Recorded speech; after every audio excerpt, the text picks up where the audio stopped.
Chapter 1. Xia Xiaolan was awakened by a crying sound. Half awakened, she tried to remember what caused her splitting headache.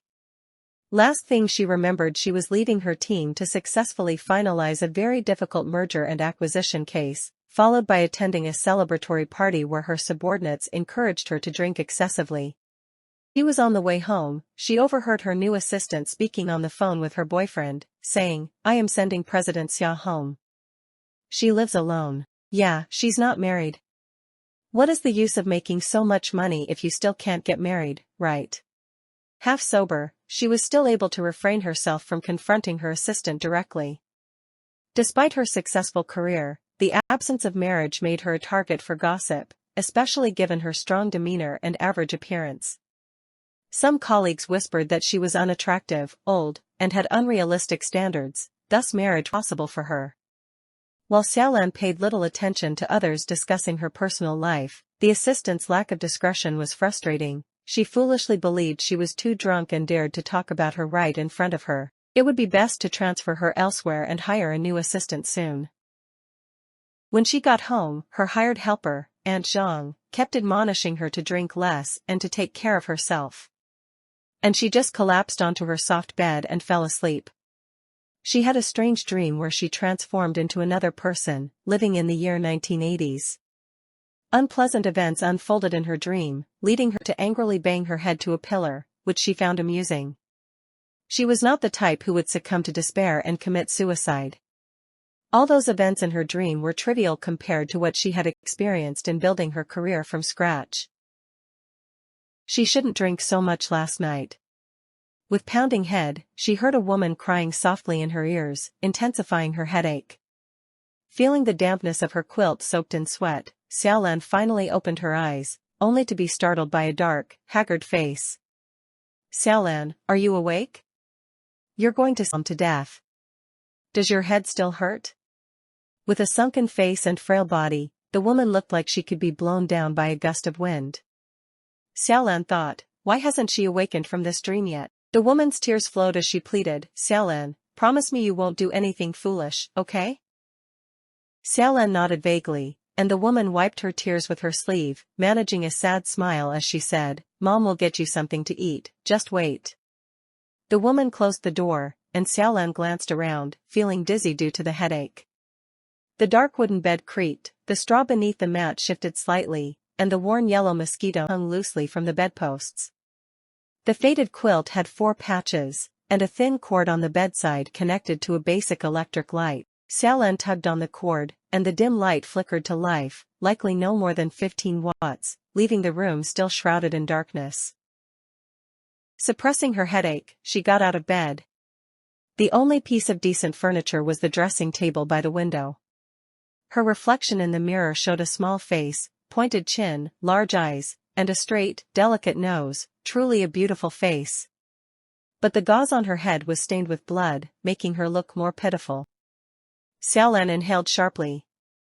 This is the so-called look of a vixen. But of course, this was not her face. If only President Xia possessed even a third of this beautiful face, she wouldn't have faced so much gossip. When she smiled, the reflection mirrored her, her eyes sparkling in a way that softened hearts. Even when she bared her teeth and made odd faces, the image in the mirror remained beautiful. It felt unjust. She thought of her original face, calling her plain-looking was generous. Without investing significantly in her looks, she actually looked a bit ugly. People said this world is not all about looks and that strength is more esteemed for the higher-ups. Yet, she was born in poverty without any external support, making the initial struggle particularly challenging. While she worked hard, other female salespersons with prettier faces secured orders effortlessly. Despite staying up late to learn professional knowledge, she couldn't even meet one person in charge. If only she looked slightly better, perhaps she wouldn't have had to toil hard for nearly 20 years before succeeding.